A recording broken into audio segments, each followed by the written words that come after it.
Spiders, heights, public speaking. Everyone has their own phobias. If you have ever thought that you would rather die than speaking in public, don't worry, you may not be alone. Because according to survey, public speaking is a common phobia. In this book summary, The Art of Public Speaking by Dale Carnegie and J.B. Esenwein, we will discuss 6 ideas how speaking in public can be achievable. Of course, at first it might be a little uncomfortable, but don't worry. We will discuss in this video how you can overcome that discomfort. So let's dive right in.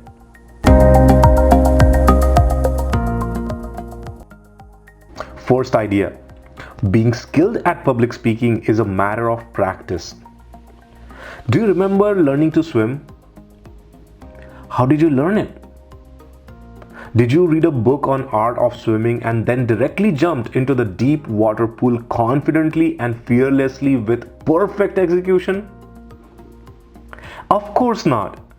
We learn to swim by swimming in the water, no matter how many times water gets into our nose and makes us miserable. But why did I bring this up here?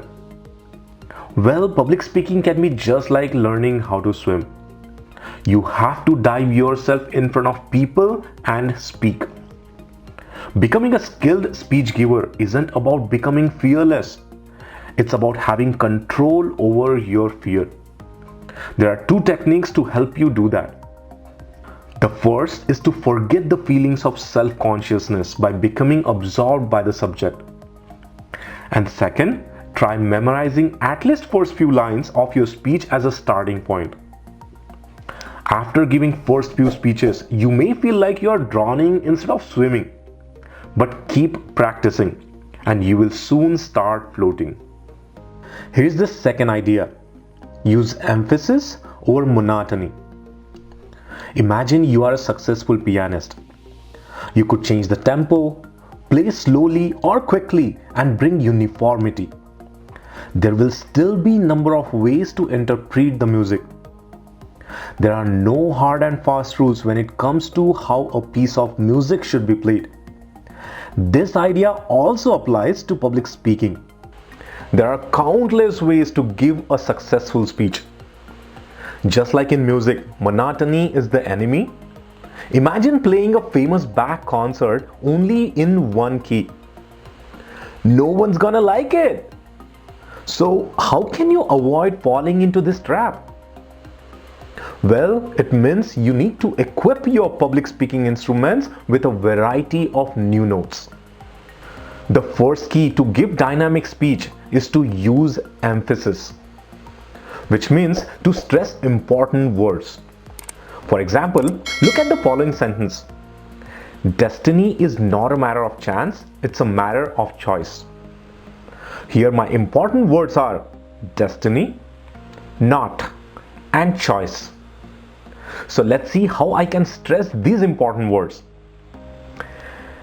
Destiny is not a matter of chance. It's a matter of choice. Well, maybe that's too much, but I hope you get the point. The second key technique are changing your pace. When you want your audience should listen to any of your particular statement very carefully, make sure you slow down your speech. And third is to take a pause. It's always a good idea to take a pause after saying significant word or a phrase. So use these 3 techniques to avoid monotony. People will love listening to you. Here's the third idea. Arousing emotions. There was one advertising experiment done by a New York watchmaker. He had 2 campaigns. One which emphasized a watch features including durability, functionality and design. And another campaign that said owning the watch would bring pleasure and pride with a slogan, a watch to be proud of. It's not surprised that the second campaign did better and he sold as many watches with that ad than the first campaign.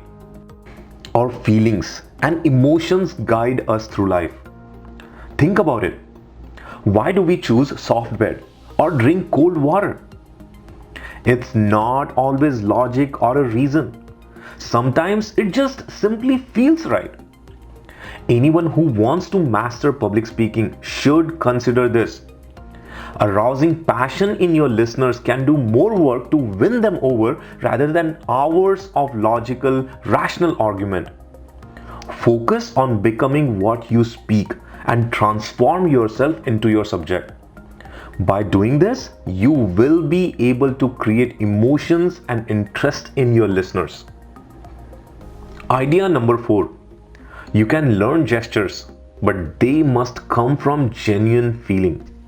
Gestures include movement of hands, face, and other parts of body. It is a non-verbal communication. Imagine you have an apple tree in your backyard that's twisted, stunted, and leafless. What are you going to do about it? What if you could head into your garage, grab a chainsaw, saw off branches from another apple tree next door, and then nail them to your own tree trunk and pretend they are yours? If only horticultural hurdles were so easy, you don't need to be an expert to know that plant's outward experience reflects its inward circumstances. It takes a lot more understanding to apply this concept to the art of gesture. When someone is giving a speech, their movement and gestures has to come from real emotions and experiences. You cannot prepare every little gesture in your speech, as it should fit the occasion and come organically when you speak. Yes, gesture is born out of true feeling, but you can still practice and get better at it. Idea number 5. A strong speaking voice requires good health. What do basketball players and public speakers have in common? Yes, both need to perform in front of crowd, but there is one more. They have to be in a superb cardiovascular condition. Projecting to a large auditorium requires strong pair of lungs. Lungs are crucial to powerful, resounding voice. There is one speaker who practiced his speeches when he went running, which forced him to take a deep breath and overall improve the power of his lungs. But if you are not into running, there is one exercise you can do to improve your lungs and train yourself to use your diaphragm, which is the best way to take in a lot of air. So start by standing with your hands on your vest, and with your hands there, try to make your fingers touch. This requires you to squeeze out all the air from your lungs. When you inhale, do it deeply through your stomach and don't raise your shoulders. This technique will help you get the most of your lungs, and you will have a strong speaking voice because you have good, healthy lungs. Idea number 6. Use imagination to your advantage. Argument is the core foundation for any convincing speech. But if a speech is only a chain of logical statements, it will sound dull and lack any luster. It will surely be sturdy, but who will want to listen? This is why it is important to use the power of imagination when delivering a speech.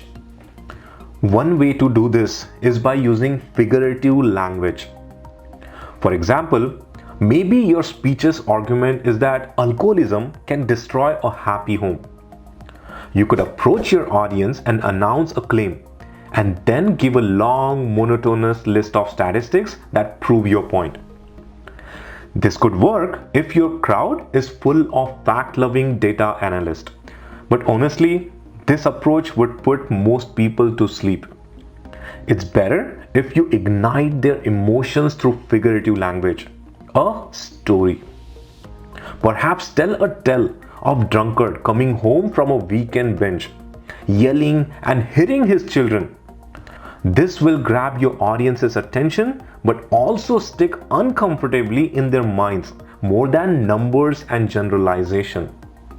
After all, imagery is what makes a good poem, and public speaking is kind of a poetry. If you keep images in mind during your speech, You will stand out and deliver something anyone want to listen to. There is a best way to become an effective speaker is through practice, practice and practice. Your success or failure as a speaker will be determined very largely by your thoughts and your mental attitude. This is Nikhil. Keep speaking, keep expressing. World is your stage.